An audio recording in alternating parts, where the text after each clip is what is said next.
News de hoje, 20 de novembro de 2020. Recomeça hoje o hilário eleitoral com vistas ao segundo turno das eleições para prefeito.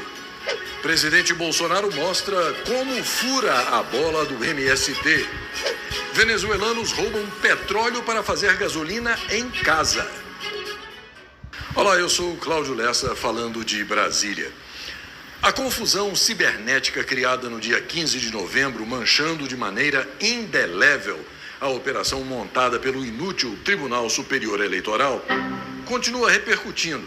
Segundo se informa, o supercomputador da Oracle usado nas eleições deste ano e que atrasou a entrega dos resultados do primeiro turno, foi adquirido após a descoberta de uma brecha no sistema da urna eletrônica. A informação consta de uma nota técnica emitida pelo TSE.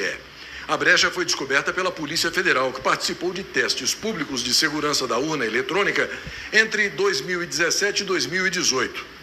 Um perito da Polícia Federal descobriu uma vulnerabilidade que permitia a obtenção da chave da criptografia dos arquivos da urna. Os detalhes estão disponíveis num relatório público no site do TSE. A vulnerabilidade foi corrigida e, ao final, foi feita uma série de recomendações para fortalecer a segurança das eleições, entre elas a de mudar o esquema de soma de votos. Portanto, segundo a desculpa oficial do ministro Luiz Roberto Barroso, este foi o motivo de se realizar a totalização dos votos num só lugar, mais precisamente em Brasília, em vez dos 27 estados considerados alvos possíveis de ataque. Para encurtar uma longa história, assim entrou em cena o supercomputador da Oracle, comprado em março deste ano sem licitação por 26 milhões e 200 mil reais e que acabou dando chabu na hora H, quando o algoritmo empacou e a máquina precisou ser desligada e religada. Mas veja, esta é a desculpa oficiosa e a repercussão não para por aí. Muitos deputados da base estão querendo explicações do próprio Lulu Boca de Viludo a respeito dessa monumental mancada. Já tem gente falando em CPI. Segundo se informa, a lei prevê 20 dias para que Barroso se explique. Vamos ver no que vai dar tudo isso. Pizza! Aliás, recomeçou hoje o hilário eleitoral que, de gratuito, não tem nada, nas emissoras de rádio e TV para o segundo turno das eleições municipais. Até o dia 27, a transmissão ocorre em 57 cidades, com mais de 200 mil eleitores, onde não houve definição para prefeito no dia 15. Desta vez, os dois blocos fixos para a propaganda eleitoral, de 10 minutos cada, serão divididos igualmente entre os candidatos ao cargo de prefeito. O segundo turno está marcado para o dia 29 de novembro. Com apenas um celular, um hacker português de 19 anos, que cumpre prisão domiciliar no país dele, teria realizado o ataque cibernético ao sempre inútil TSE no primeiro turno das eleições municipais. Ele disse que teria atacado a Corte Eleitoral por diversão, porque o órgão anunciou o aumento da segurança após o ataque ao Superior Tribunal de Justiça. O hacker português disse que fez 2 ataques e que agiu sozinho. No entanto, os indícios de uma possível ligação do hacker com extremistas brasileiros estão sendo investigados pelo Ministério Público Federal e por técnicos do TSE, que estão apurando a invasão cibernética de domingo passado. Tendo em vista a intensa propaganda de que uma segunda onda da peste chinesa se aproxima, o Ministério da Saúde respondeu a um pedido de informação sobre quais ações serão adotadas pelo governo federal, caso haja necessidade de endurecimento de medidas contra a disseminação da peste. Segundo a pasta chefiada pelo general Eduardo Pazuello, caso não haja mudança nas orientações para uso precoce de medicamentos, seguirá fornecendo a estados, municípios e ao Distrito Federal a cloroquina, a hidroxicloroquina e o oseltamivir. Enquanto isso, quase a metade da população da França não deseja ser picada por vacina alguma contra a peste chinesa, segundo pesquisa publicada por uma rede francesa de televisão. De acordo com a consulta, 46% das pessoas ouvidas não quer a aplicação do agente imunológico, enquanto 40% pretendem ser vacinadas, enquanto outras 14% ainda não tomaram uma decisão. A justificativa, em grande parte dos casos, é pela falta de conhecimento sobre esses produtos que estão sendo desenvolvidos e pelo temor dos efeitos secundários que possam existir e que até agora absolutamente ninguém faz ideia de quais e quão graves eles possam ser. Como você viu aqui outro dia, o doutor Alessandro Loyola falando que uma imunização dessas, para ser eficaz e segura, demora de 5 a 10 anos para ficar pronta. É aquela história que ele contou, não tem como você assar um bolo que precisa de 45 minutos no forno em menos tempo. Na live transmitida ontem nas redes sociais, o presidente Jair Bolsonaro voltou a falar sobre os países que recebem os produtos brasileiros e citou a França ao se referir ao país como sendo, abre aspas, o principal obstáculo, fecha aspas, para a concretização do acordo comercial do Mercosul e da União Europeia. A França defende, junto a outros países da União Europeia, que o Brasil assuma compromissos ambientais, que, como você sabe, é apenas uma cortina de fumaça para a proteção dos interesses agrícolas franceses, que perderão muito com um eventual acordo Mercosul-União Europeia. Bolsonaro fez a transmissão ao vivo do Palácio do Planalto ao lado do ministro da Justiça, André Mendonça, e do superintendente da Polícia Federal no Amazonas, Alexandre Saraiva. Bolsonaro também se referiu à entrega de títulos de posse de terra realizada esta semana em Flores de Goiás e contou como o governo está furando a bola do criminoso MST. Isso tem sido feito quase que semanalmente. E digo a vocês todos que o nosso governo, em 2 anos, já entregamos mais títulos que governos de 20 anos anteriores. Então, nós estamos libertando o sem terra do jugo, governamental, do jugo do MST. Vocês podem ver que diminuiu, quase inexistente, o número de invasões de terra por parte do MST. Então, em parte, em grande parte, é em função disso. Estamos dando dignidade ao homem do campo. O vice-presidente Hamilton Mourão também falou hoje sobre o comércio ilegal de madeira no Brasil e disse que o governo tem sua parcela de culpa no desmatamento na Amazônia. Abre aspas. Lógico que tem, governo sempre tem. Tudo que acontece ou deixa de acontecer é culpa do governo. Isso é normal, fecha aspas. Sobre o que o governo pode fazer para combater o desmatamento ilegal, o vice-presidente pontuou que a estratégia do governo é estrangular o comércio, fazendo a mesma coisa que se faz com o narcotráfico. O vice-presidente disse que é o que está sendo feito na Operação Verde Brasil, abre aspas. Já foram 175 mil metros cúbicos de madeira apreendida. Isso é madeira que não acaba mais, fecha aspas. Por falar no vice-presidente, Hamilton Mourão informou hoje que a Polícia Federal e a Marinha vão intensificar a fiscalização nos rios da Amazônia para combater o desmatamento ilegal na região. Mourão, que também é presidente do Conselho Nacional da Amazônia, se reuniu com o superintendente da PF no Amazonas, Alexandre Saraiva, e o diretor-geral da corporação, Rolando Alexandre, para acertar os detalhes da operação. Mourão destacou que o foco é combater a exploração de madeira ilegal, a principal causa do desmatamento na região. O ministro da Economia, Paulo Guedes, disse hoje que a geração de empregos no segundo semestre de 2020 pode fazer o fazendão fechar 2020 perdendo menos postos de trabalho do que na recessão de 2015 e 2016. Guedes voltou a defender a desoneração da folha de pagamentos e criticou o Congresso Nacional por interditar o debate sobre o tema. De acordo com o ministro, o Brasil pode terminar o ano com o fechamento de cerca de 300 mil postos de trabalho. O ministro da Economia afirmou também que o governo avalia usar parte das reservas cambiais para diminuir a dívida pública, que deve atingir 96% do Produto Interno Bruto em 2020. O motivo são os gastos extras com a empulhação da peste chinesa. Guedes salientou que a meta do governo é reduzir o passivo já no próximo ano, através de privatizações, desalavancagem de bancos públicos e reformas econômicas. Paulo Guedes alertou que, sem reformas, o Brasil não conseguirá equilibrar as contas antes de 2027. Em dezembro deste ano, o movimento de voos no Fazendão deve atingir 80% do resultado registrado no mesmo mês do ano de 2019. A projeção foi apresentada pelo secretário da Aviação Civil durante um seminário promovido pelo Ministério da Infraestrutura sobre as perspectivas do setor. A aviação civil chegou a registrar quedas superiores a 90% em razão da fraudemia da peste chinesa. A média de 2.500 voos diários caiu para cerca de 200. O secretário da Aviação Civil calcula que os voos internacionais devem ter uma recuperação de 45%. E essa retomada mais lenta acontece por conta da indefinição em outros países.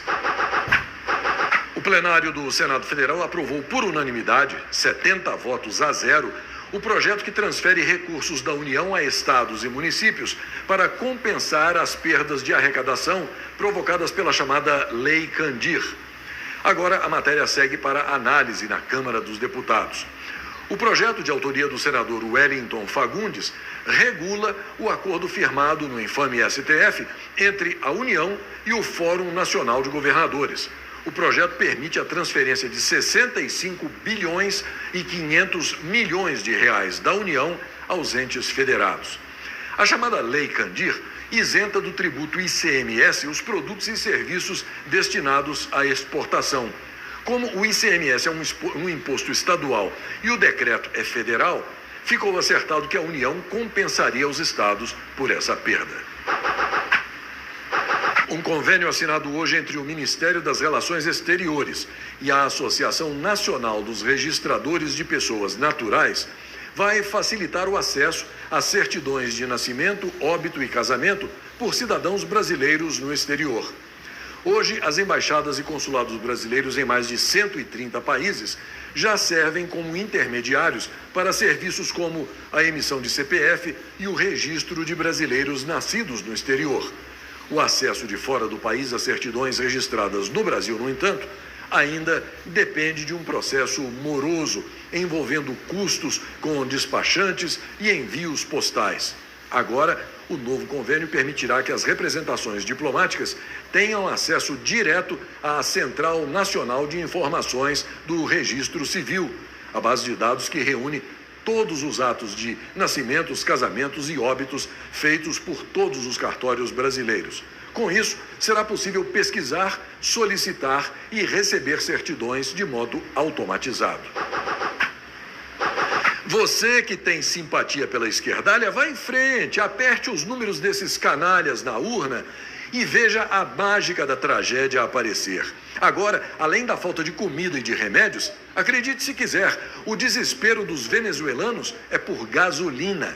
A falta do produto levou o povo a roubar petróleo de campos que pertencem à PDVSA, a estatal do país comandado pelo ditador comunista Maduro, para refinar o produto em casa e fazer a própria gasolina.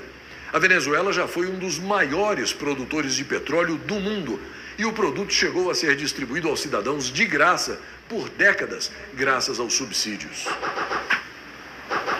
Você viu que ontem a imprensa ficou pianinho com as eleições nos Estados Unidos e os graves acontecimentos que eu publiquei aqui para você no CL News, como forma de manter você bem informado sobre o que realmente está acontecendo nos Estados Unidos, algo que a Globo Lixo, a Band China e outras não querem. Elas querem apenas bater na tecla de que Joe Biden venceu a eleição e de que não houve qualquer tipo de irregularidade. A extrema imprensa está agora mais interessada em insistir na propaganda fake de uma segunda onda de peste chinesa em pleno verão brasileiro. Essa turma não tem jeito. Agora, a partir das notícias de ontem, quando foi anunciado o início da mega judicialização contra as maciças fraudes eleitorais ocorridas nos Estados Unidos, é preciso chamar a atenção para outro ângulo da questão. O problema não é nem a vitória de Donald Trump, mas sim uma eventual, ainda que remotíssima, confirmação do nome do democrata Joe Biden e da sua vice Kamala Harris. Se Joe Biden acabar sendo confirmado, ele vai abrir um período presidencial muito enfraquecido, tanto diante da população quanto no Congresso. O Partido Democrata, como você já deve ter percebido, está rachado ao meio. Existe uma ala que não aceita de jeito nenhum o posicionamento radical de esquerda que o partido assumiu e que abre caminho para que Biden, completamente senil, que não fala coisa com coisa, seja engolido vivo pela sua vice Kamala Harris. Esta, sim, uma esquerdoide radical para ninguém botar defeito. Aliás, como eu já informei aqui, os norte-americanos radicais de esquerda, como os racistas e terroristas do Antifas e do Black Lives Matter, já estão fazendo uma grande pressão sobre Joe Biden, mesmo sem ele ainda ter a confirmação, o que pelo andar da carruagem, como você viu ontem, não vai ocorrer. Mas, de qualquer forma, isso tudo pode dar uma encrenca federal sem tamanho. A Justiça Federal no Amapá determinou o afastamento da atual diretoria da Agência Nacional de Energia Elétrica e dos diretores do Operador Nacional do Sistema por 30 dias. Para a Justiça, os gestores podem interferir nas investigações sobre a causa do apagão no Amapá. O ONS é responsável pela coordenação e controle da operação de geração e transmissão de energia elétrica. E a ANEEL foi criada para regular o setor elétrico brasileiro. Para o juiz federal João Bosco Costa Soares da Silva, abre aspas, houve completa omissão ou, no mínimo, atuação negligente dos órgãos de fiscalização do sistema energético, fecha aspas. E a fiscalização remota prevista no contrato de concessão firmado com a empresa Linhas de Macapá Transmissora de Energia S.A. mostrou ser totalmente ineficaz e insuficiente. Na avaliação do magistrado, a situação vivenciada pelo Amapá poderá se repetir em outras unidades da federação. Por outro lado, o presidente Bolsonaro deverá editar uma medida provisória para isentar os consumidores do Amapá do pagamento da conta de luz este mês. O Senado também aprovou um projeto de lei que prevê compensações para os consumidores atingidos pelo apagão no Amapá. A proposta estabelece créditos na conta de luz até que a energia elétrica seja integralmente restabelecida no Estado. Além disso, o texto prevê medidas para outros estados em casos semelhantes. A Corregedora-Geral do Ministério Público Federal, Eliseta Maria de Paiva Ramos, determinou que a Força-Tarefa da Lava Jato no Paraná envie cópia da base de dados da operação. A atividade é parte de um procedimento interno aberto para verificar se houve irregularidade na atuação do grupo. As informações sigilosas da investigação motivaram uma queda de braço entre os procuradores de Curitiba e o Procurador-Geral da República, Augusto Aras. A Corregedoria-Geral, no entanto, afirma que os dados não estarão à disposição do PGR Augusto Aras. Os recentes ataques de hackers a servidores computacionais e a bancos de dados de órgãos públicos acenderam o alerta sobre a segurança da informação nos três poderes. O grupo de resposta a acidentes cibernéticos, que monitora o ambiente virtual de sites do governo brasileiro, registrou 20.645 notificações, 5.128 incidentes e 2.096 vulnerabilidades envolvendo entidades governamentais no âmbito federal. Os incidentes são classificados como indisponibilidade, abuso do site, quando a página ou o conteúdo são desfigurados, vazamento de informação, fraude, scan, que consiste na varredura e coleta de informações, além de outras modalidades criminosas virtuais. Bom, mas agora é hora de tirar as crianças da frente do celular ou do computador, porque o destempero do prefeito do Rio de Janeiro, Marcelo Crivella, foi além dos limites, o que fez, claro, o vídeo viralizar na internet. Marcelo Crivella ficou muito bravo, além da conta, quando atacou o desgovernador paulista Joãozinho Tranca-Rua de Setung por causa das OS, as Organizações Sociais de Saúde. Esse discurso vagabundo, mentiroso, eu entendo a justiça para esse vagabundo. Talvez eles fizeram, eu tenho dinheiro para pagar os funcionários, eles pagaram o fornecedor, tinha que pagar dia 10 de dezembro, e faltou o dinheiro.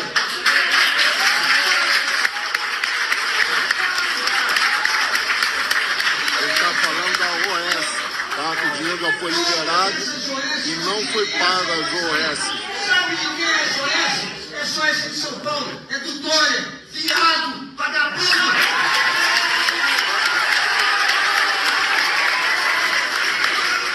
Mais tarde, o prefeito do Rio de Janeiro pediu desculpas ao maníaco do Morumbi pelos excessos.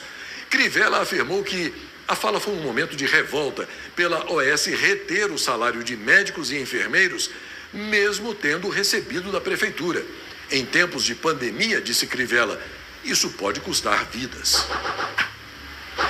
A partir de agora, as apostas nas casas lotéricas também podem ser pagas com o Pix, sistema de pagamentos instantâneos que começou a funcionar plenamente esta semana.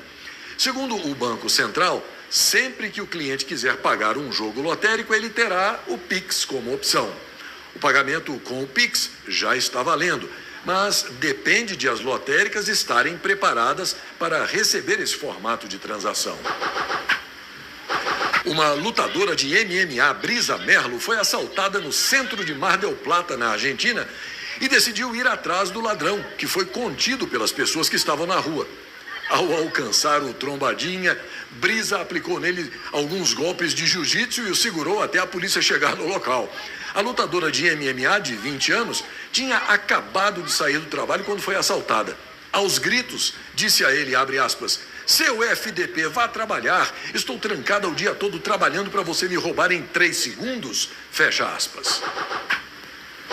A fraudemia da peste chinesa e a crise econômica gerada por ela farão com que mais 130 milhões de pessoas cruzem a linha da pobreza extrema em 2020 e 2021. Segundo a ONU, este será o primeiro aumento da porcentagem da população mundial que vive nestas condições desde 1998. A ONU prevê um impacto muito mais duradouro da crise econômica do que a da sanitária e calcula que quase 70 milhões de pessoas passarão a viver na pobreza extrema até o final deste ano, acontecendo o mesmo com outras cerca de 60 milhões em 2021. Um homem foi espancado e morto por 2 seguranças de uma unidade do supermercado Carrefour. O caso aconteceu na noite de ontem em Passo da Areia, Porto Alegre. Os 2 suspeitos, um de 24 anos e outro de 30 anos, foram presos em flagrante. Um deles é policial militar, enquanto o outro é segurança da loja. A investigação trata o crime como homicídio qualificado. Segundo relatos, o fato aconteceu depois que João Alberto Silveira Freitas, um negro de 40 anos, se desentendeu com uma funcionária da loja e ela chamou a segurança. Para o pai de Beto Freitas, a morte do filho foi um episódio de racismo. No entanto, a delegada responsável pelas investigações disse não se tratar de racismo. Nesta sexta-feira, 20 de novembro, Dia da Consciência Negra, o vice-presidente Hamilton Mourão lamentou a tragédia com Beto Freitas, mas disse também que não acredita que o episódio tenha sido provocado por racismo. Agora, se você me permite, na minha opinião, quando eu observo que não existe Dia da Consciência Branca, nem latina, nem asiática, nem indígena, o que aconteceu foi mais uma evidente demonstração de despreparo profissional dos envolvidos, num fazendão onde a educação, o preparo, o aperfeiçoamento pessoal estão sempre colocados de lado. Simples assim. A Polícia Federal realizou hoje a Operação Vácuo para apurar fraudes na compra de equipamentos hospitalares superfaturados pela Prefeitura de Coronel Fabriciano, em Minas Gerais. A principal empresa investigada teria vendido 2 ventiladores e alugado outros 10 para a Prefeitura. Mas o preço de 6 meses do aluguel, no entanto, supera o valor da compra. Existe ainda a suspeita de que parte do material não tenha sido entregue. O prejuízo é de, no mínimo, R$414 mil. A polícia de Tallahassee, no estado americano da Flórida, anunciou a prisão de 178 indivíduos durante uma operação de combate ao tráfico humano em grande escala. O chefe de polícia disse que 106 pessoas foram acusadas de crimes. 72 enfrentarão as acusações na Justiça Estadual e 19 na Justiça Federal. As acusações incluem a produção de pornografia infantil, tráfico humano de menores para sexo e solicitação de prostituição. O tráfico humano sexual é uma indústria que movimenta 150 bilhões de dólares em todo o mundo. E nós estamos chegando quase ao fim deste CL News, mas eu quero pedir a você mais uma vez que, por gentileza, não se esqueça de se inscrever no canal, de acionar o sininho, dar o seu like, o seu joinha e de compartilhar também esse canal com seus parentes, seus amigos e contatos. Nós precisamos crescer e atingir cada vez mais brasileiros com um panorama informativo que dê as notícias sem máscara, sem disfarce, sem enganação. Agora, a sua contribuição a partir de R$ 5 mensais, ou mesmo o que a sua generosidade permitir, também é fundamental para manter o CL News ativo, positivo e operante. Desde já, muito obrigado pela sua parceria. E mais uma coisinha. Veja esta imagem. Este Corsa saiu da concessionária sendo um Chevrolet, mas graças à ideologia de gênero, ele se autodefine como sendo um Audi. E se você disser que ele não é um Audi, então você é um corsafóbico golpista de ultradireita. Até a próxima.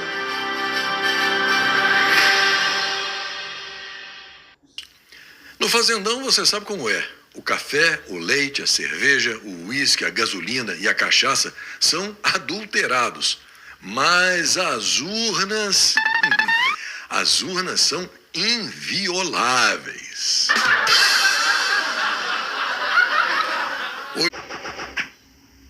A reunião de Maurinho Bobeira, o ajudante de ordens de Papa Smurf Megalonanico, o verdadeiro chanceler do Fazendão, com o secretário de Estado norte-americano Marco Rubio, marcada para as 3 da tarde de hoje, hora de Washington, durou cerca de 1h15.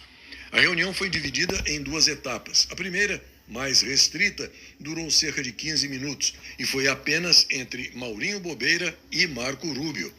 Em seguida, uma reunião mais longa, que durou cerca de 1 hora, contou com a participação de diplomatas brasileiros e outras autoridades dos 2 países.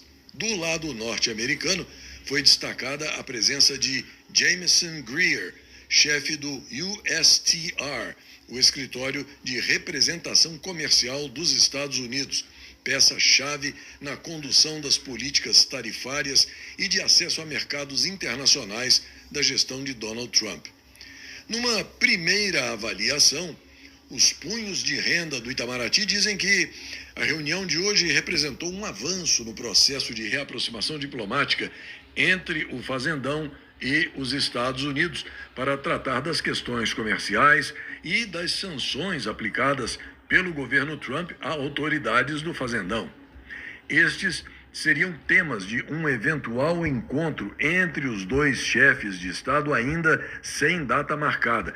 Segundo a Gazeta Brasil, é possível que o encontro do maior ladrão da história do Brasil com o presidente Donald Trump ocorra na 47ª reunião de cúpula da ASEAN, a Associação de Nações do Sudeste Asiático, que vai ocorrer em Kuala Lumpur, na Malásia, entre os dias 24 e 28 de outubro. O jornalista Joaquim Ribeiro informa que o Tribunal Federal dos Estados Unidos solicitou ao Judiciário do Fazendão que notificasse o satânico psicopata golpista sobre o processo movido contra ele pela plataforma Rumble e pela Trump Media.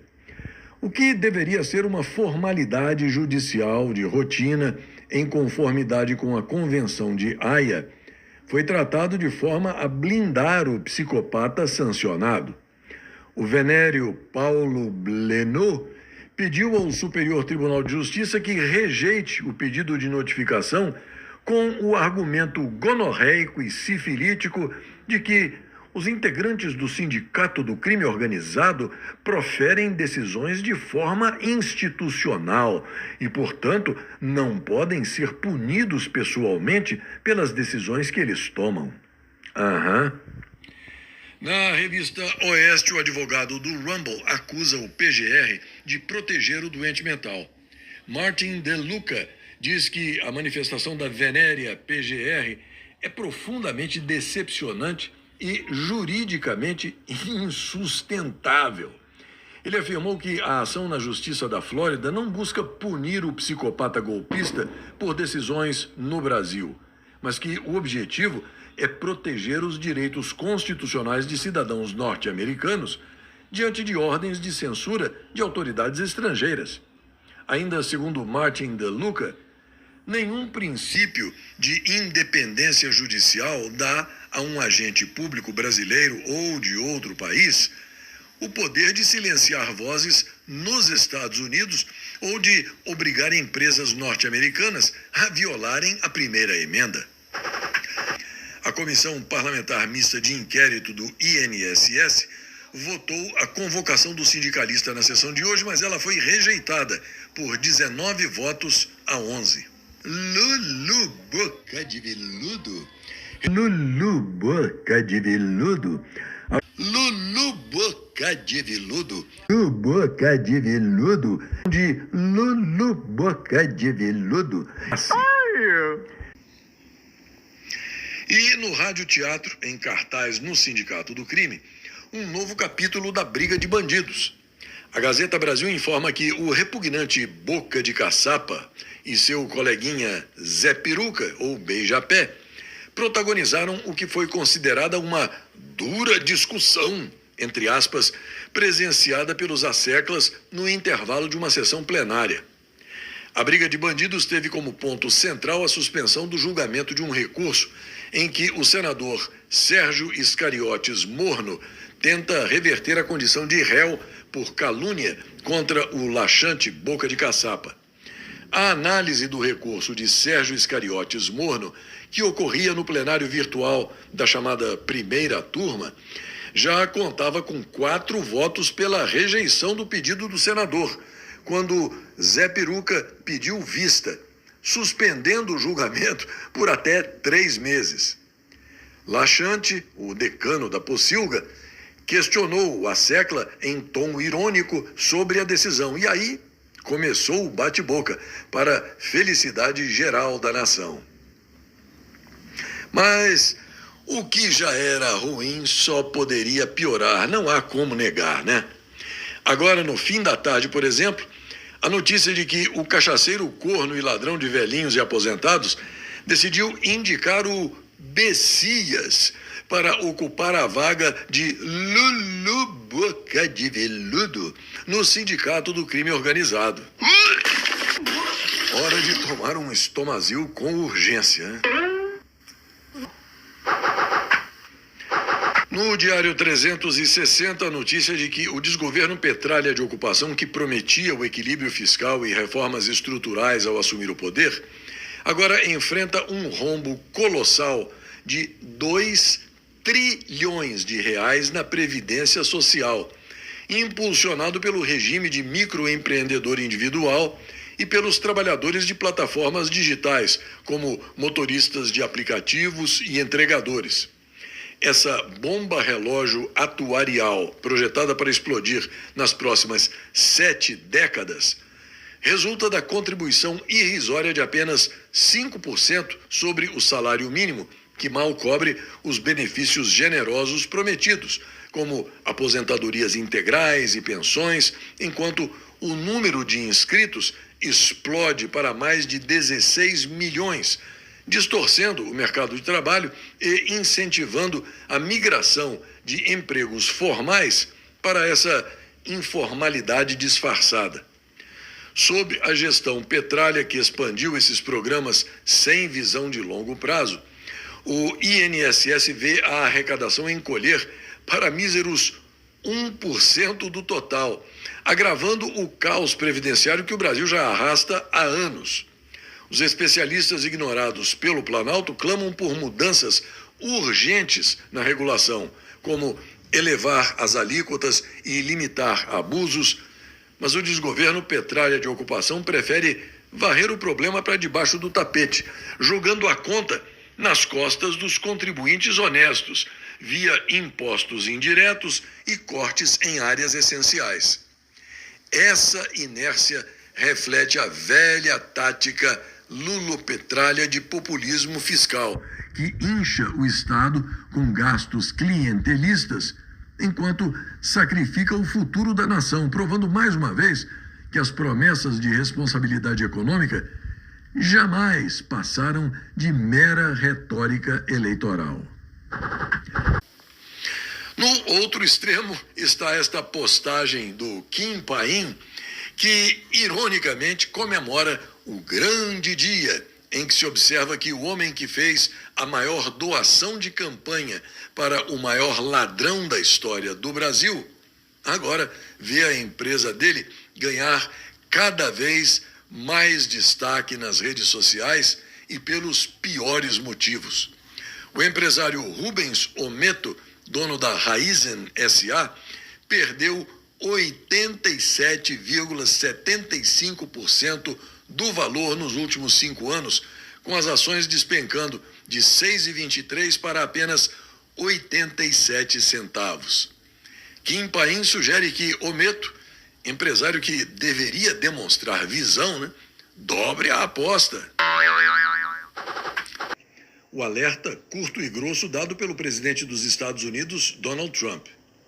Se o Hamas continuar matando pessoas em Gaza, o que não estava no acordo, não teremos escolha a não ser entrar e matá-los.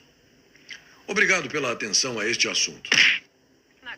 A revista Oeste informa que medidas mais rígidas para o ingresso e a permanência de estrangeiros em Portugal entram em vigor depois que o presidente Marcelo Rebelo de Sousa promulgou hoje a segunda versão da Lei dos Estrangeiros. As novas regras também afetam brasileiros que planejam residir no país.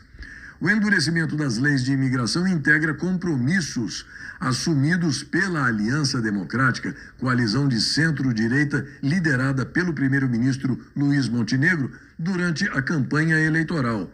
O texto inicial da lei foi aprovado em 17 de julho, mas vetado depois de decisão de inconstitucionalidade do Tribunal Constitucional em 8 de agosto. A Assembleia da República aprovou a versão final em 30 de setembro, com 160 votos favoráveis e 70 contrários. O resultado foi parte de um acordo entre o governo e o partido Chega, mais à direita no espectro político. A oposição, liderada pelo Partido Socialista, rejeitou a proposta. Durante o fim de semana, o distinto público do Fazendão que não tem povo foi inundado por fake news a respeito de uma conversa muito positiva que teria havido entre o maior ladrão da história do Brasil e o presidente dos Estados Unidos, Donald Trump. O encontro ocorreu na Malásia durante a reunião da ASEAN, a Associação dos Países do Sudeste Asiático. A máquina de desinformação plantada no Fazendão desde os tempos da União Soviética e que continua funcionando a todo vapor, não perdeu tempo para alargar a mentira, dizendo inclusive que os bolsonaristas estariam decepcionados com Trump, que o entorno de Bolsonaro está desolado, que os filhos do presidente minimizam o encontro de Trump com o cachaceiro, corno, ladrão de velhinhos e aposentados, blá, blá, blá, blá, blá. O Ricardo Roveran, inclusive, diz que esta é a segunda mentira deslavada da esquerdoide CNN em menos de 24 horas. Na Gazeta Brasil, a informação de que o vigarista afirmou que o Fazendão vai enviar uma equipe de alto nível para negociar acordo com os Estados Unidos. Alto nível é ótimo. Deve ser a nata da criminalidade, então, né? Bom, depois dessa, só resta mesmo entender para quem tem mais de 2 neurônios em atividade, como é o caso da minha quase vizinha Cláudia Aker, que a realidade dos fatos é a seguinte: a portas fechadas e sem os holofotes ou elogios ao vigarista e ao Brasil, Trump deve ter deixado claro o que quer. As sanções sobre o satânico psicopata golpista não vão ser canceladas e o maior ladrão descondenado da história do Brasil terá que fazer uma escolha para não ir para o fundo do poço com ele. É claro que o assunto Bolsonaro foi mencionado e é parte dessa negociação. Trump e o cachaceiro corno, ladrão de velhinhos e aposentados, são opostos. Trump fez fortuna negociando, o outro fez fortuna roubando. Nunca houve boa química entre os dois, e esse papo foi para atrair o vaidoso sem noção para a ratoeira. A conclusão da reunião do vigarista com Trump, segundo o Guy Kilter, é muito clara. Aliás, para qualquer um que se disponha a conversar com Petralha. Foi apenas um roubo de tempo. O batedor de carteira socialista apenas roubou o tempo de Donald Trump. As tarifas ainda estão de pé. E é a velha história, uma população mediocrizada e desinteressada pelo destino da terra onde vive, tende a engolir as mentiras e as migalhas jogadas por aqueles que se dizem poderosos. Enquanto as mídias sociais não são completamente sufocadas pela censura, ainda se pode ter uma noção do que realmente acontece. No caso desse encontro, por exemplo, a jornalista alemã Vicky Richter publicou um relato analítico que eu traduzi e compartilho com você agora. O texto é intitulado O Choque de Realidade Americana do Vigarista, o socialista que veio implorando e saiu de mãos abanando. Finalmente aconteceu, diz ela. O autoproclamado salvador do Brasil, o maior ladrão da história do fazendão, chegou gingando para um encontro com Donald Trump, esperando simpatia, validação, talvez até mesmo um tapinha nas costas em nome da sua liderança progressista, entre aspas. Em vez disso, ele recebeu um tapa educado, mas inequívoco de realidade. Durante anos, o vigarista passou pelo palco mundial bancando a eterna vítima, o pobre socialista perseguido, injustiçado pelo sistema. Mas esse script não funciona mais. Não com Trump, não com os Estados Unidos, não quando o seu país está entrando em colapso pelo peso da corrupção, censura e ilusão marxista. O maior ladrão da história do Brasil veio para fazer diplomacia. O que ele obteve foi desprezo diplomático. Nada de assertivas amistosas, nada de fotos e apertos de mão que pudessem salvar a imagem dele em escombros. Para variar, o homem que nunca assume responsabilidade se encontrou encurralado, sem narrativa e sem aliados. O que é ainda pior para o imperador vermelho do Brasil, ele não conseguiu salvar o executor leal dele, o satânico psicopata golpista, o censor em chefe e autodesignado Deus do judiciário brasileiro. Aliás, o que se fala é que o maior ladrão da história do Brasil praticamente entregou a cabeça do psicopata para Washington numa tentativa desesperada de parecer cooperativo. Não funcionou. Este é o fim da linha para o conto de fadas do Partido dos Trabalhadores. O mundo está observando um socialista desbotado que se agarra ao poder enquanto o país dele sangra por liberdade. Os investidores caem fora e as pessoas perdem a fé. O cachaceiro corno, ladrão de velhinhos e aposentados, foi ao encontro buscando legitimidade na América. O que ele encontrou, no entanto, foi o silêncio. Aquele tipo de silêncio que se segue quando até mesmo os seus apoiadores estrangeiros percebem que você é um fardo, é um problema e não um líder. Talvez a melhor sacada relacionada ao encontro na Malásia, tanto por ser muito bem produzida, além de ser muito engraçada e de refletir de certa forma o que ocorreu a portas fechadas, foi apresentada pelo Lucas Gabriel Design, que com isso tenta conseguir alunos para um curso sobre inteligência artificial. Confira. Deixa eu beijar seu pé, Trump.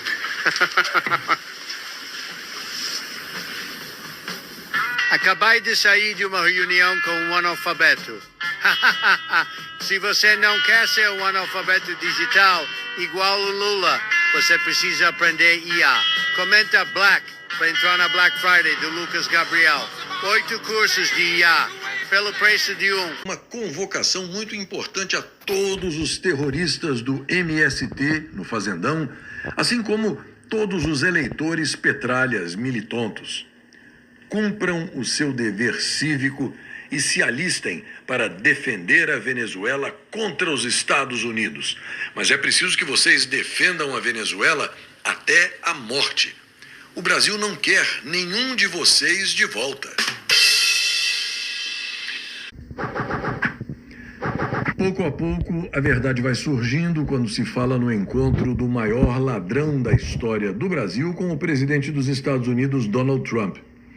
O jornalista Joaquim Ribeiro informa que, por trás da porta fechada, Marco Rubio impôs algumas ações para que as tarifas sobre o Fazendão sejam revistas, deixando claro que as sanções pessoais serão mantidas e aplicadas a mais autoridades brasileiras.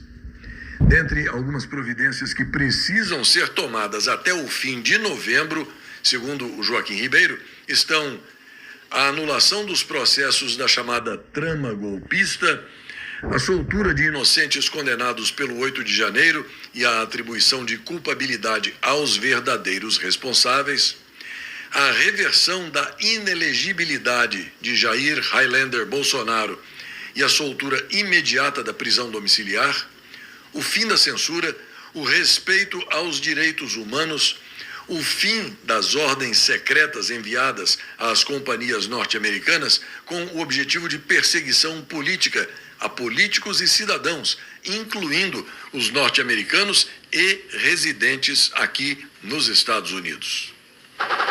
Tendo a você hoje uma mistura de estatística com coincidências para você tirar as suas próprias conclusões. Enquanto era candidato, Donald Trump realizou 96 comícios em 2024. A rede esquerdopata de notícias CNN só transmitiu um deles ao vivo, o de Butler, na Pensilvânia, quando ele quase tomou um tiro na cabeça. Quais eram as chances de a CNN realizar a maior cobertura jornalística de sua história ao vivo? E por que a emissora decidiu apostar numa cobertura ao vivo justamente em Butler, na Pensilvânia? Hoje, 25 de março de 2025, é o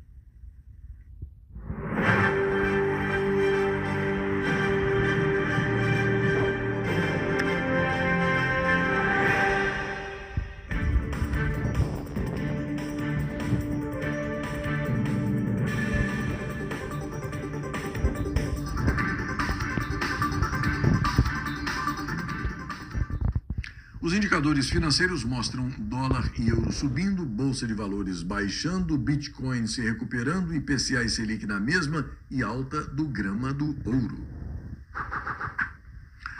O Fazendão viveu hoje mais um dia negro, ou afrodescendente, se os politicamente corretos preferem, em uma nova fase coberta pelo manto da infâmia, com a execução de uma farsa montada pelo grupo criminoso que arvora o direito de fazer o que bem entende com a vida de cada um.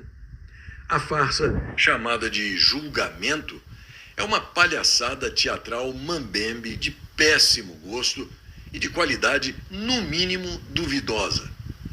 Capitaneada por um psicopata, um doente mental que, em último grau, que não sabe nem se definir a si próprio, se ele é Lex Luthor, arqui-inimigo do super-homem, ou Roland Freisler, o juiz da morte nazista, e secundada por um venéreo devorador de sanduíches de batata frita, um repugnante sabujo, ressentido por ter sido preterido por Bolsonaro há alguns anos numa promoção. A farsa desse julgamento já tem resultado conhecido.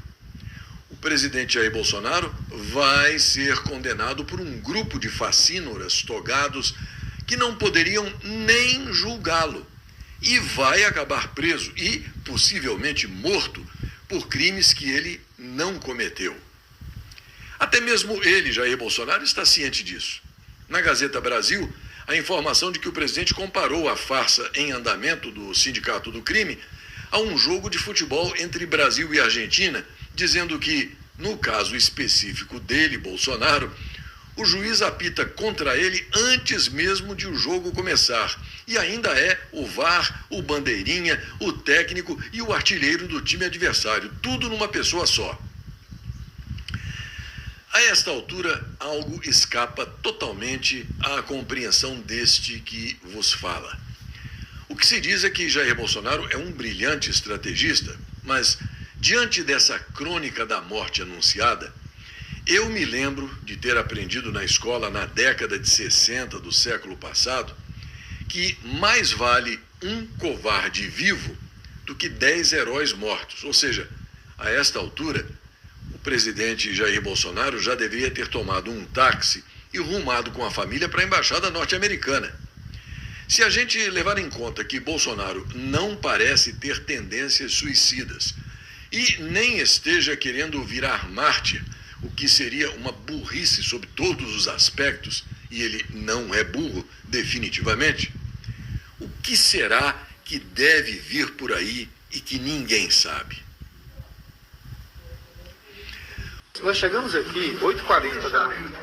Chegamos cedo. Ontem eu fiz contato na secretaria da turma para poder saber. Como é que eu sou Não pode gravar, doutor. Aqui não pode gravar. Por que eu não posso gravar? O senhor está numa área federal e é a ordem. Tá, eu estou me gravando. Estou aqui na porta da turma onde começou o julgamento. Sou Sebastião Coelho, advogado de Felipe Martins. Tem lugares dentro do plenário e estou sendo impedido de entrar. É a minha imagem, amigo. Eu estou fazendo a minha imagem aqui na porta do plenário, lugares vazios, e estou sendo impedido de entrar.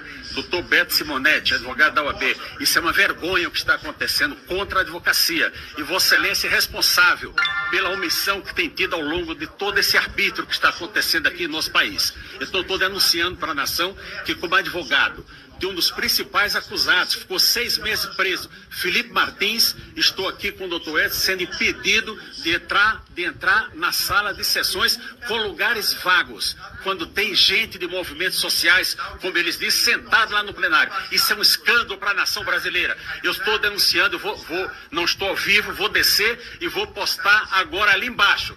E quero ver quem vai me pedir de fazer isso aqui. Isso é uma vergonha, isso não é um tribunal, isso é um tribunal de exceção para esse nosso país. E nós temos que dar um basta nisso tudo que está acontecendo. Chega desse arbítrio, vergonha nacional. No que o grupo dos 11 integrantes do Sindicato do Crime irão proclamar: você tem toda a razão, mas vai preso assim mesmo.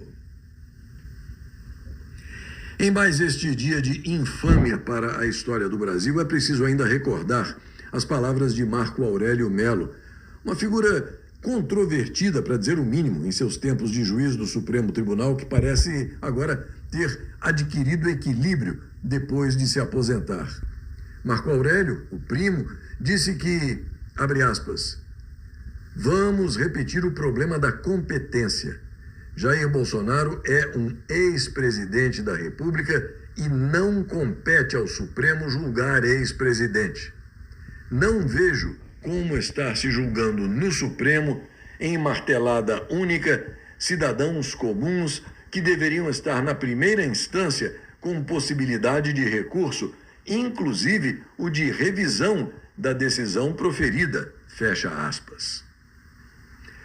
E o Joaquim Ribeiro informa também que o presidente dos Estados Unidos, Donald Trump, acompanha atentamente a farsa chamada de julgamento que poderá tornar Bolsonaro réu. O preço do etanol caiu em 12 estados e aumentou em 8. Mato Grosso registrou a maior queda com uma redução de 2,16%, resultando em um preço de R$ 4,08. Santa Catarina teve o álcool mais caro, segundo a Agência Nacional do Petróleo, Gás Natural e Biocombustíveis.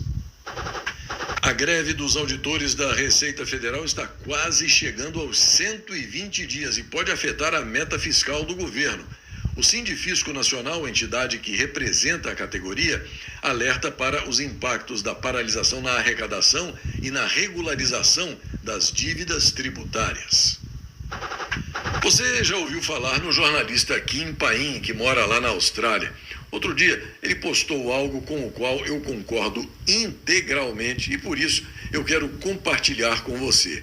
Ele disse o seguinte, abre aspas: todo brasileiro que trabalha 5 dias na semana, independente do emprego, deveria poder, no mínimo, ter condições de comprar e pagar uma casa em 15 anos, ter um carro usado, comer fora uma vez por semana com a família, comer carne todos os dias, pelo menos no almoço, poder tomar um café na padaria sem pensar se vai faltar dinheiro no mês, uma vez por ano, poder tirar umas férias de 30 dias, durante as férias poder viajar, e não precisa ser para um lugar badalado, que seja ter dinheiro para ir ver os avós no interior.